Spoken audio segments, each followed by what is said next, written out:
trigonometric equations using cosecants, secants, tangents, yeah, that'll be good enough, I guess, just to get some examples in. So for our first example, let's try cosecant theta plus radical 2 equals 0. As a first step, I'm going to isolate the trig expression by subtracting radical 2 from both sides. So on the left, we have cosecant theta, and on the right, we have negative radical 2. Now, generally, I don't like to work with the cosecant as much as I prefer to work with something like a sine. So now I'm going to take this equation and I'm going to perform the reciprocal to both sides. The reciprocal of cosecant would be sine of theta, and the reciprocal of negative radical 2, well, let's do that as a sub-calculation down here.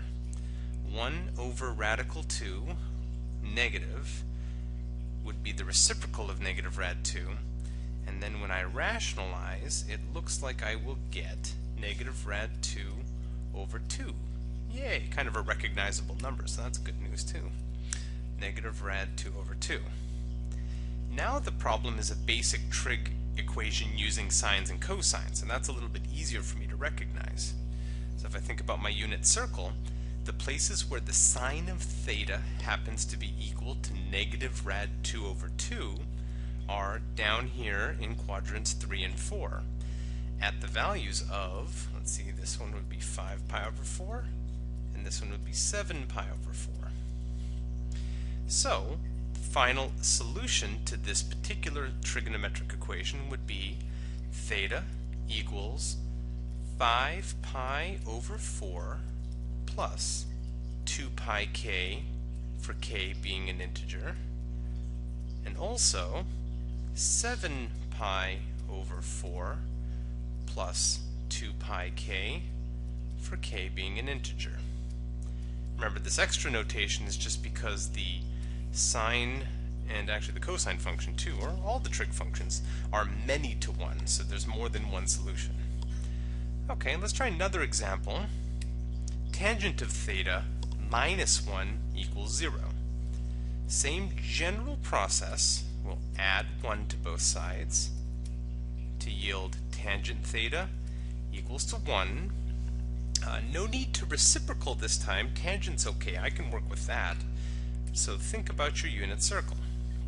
In your unit circle, the tangent of theta being 1 means that the sine and the cosine must have the same value.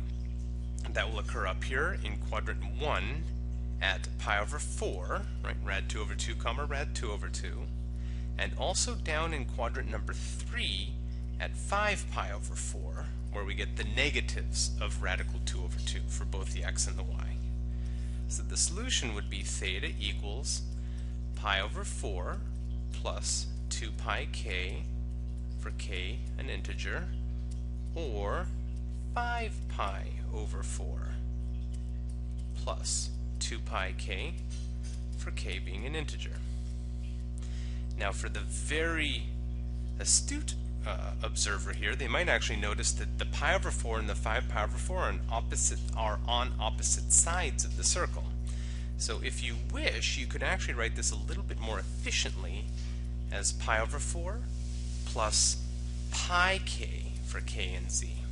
And this is another way how you can sort of understand or visualize why tangent has a period of only pi, so you can rotate around half a circle to get the other solution. I'd accept either of these on an exam though. Now here's a problem for you to try on your own. Take a couple seconds out, or maybe a minute or two, pause the video, and see if you can find the solution to this equation on your own. Assuming you tried and took a shot at this, I'm now going to do it out, and let's start again, same way as we did before. Add 2 to both sides so that we get secant theta equals 2. Now, instead of working with secant, I would prefer to work with cosine, which is the reciprocal of secant. So I'm going to instead work with cosine of theta equaling 1/2. Where does cosine of theta equal 1/2 in the unit circle?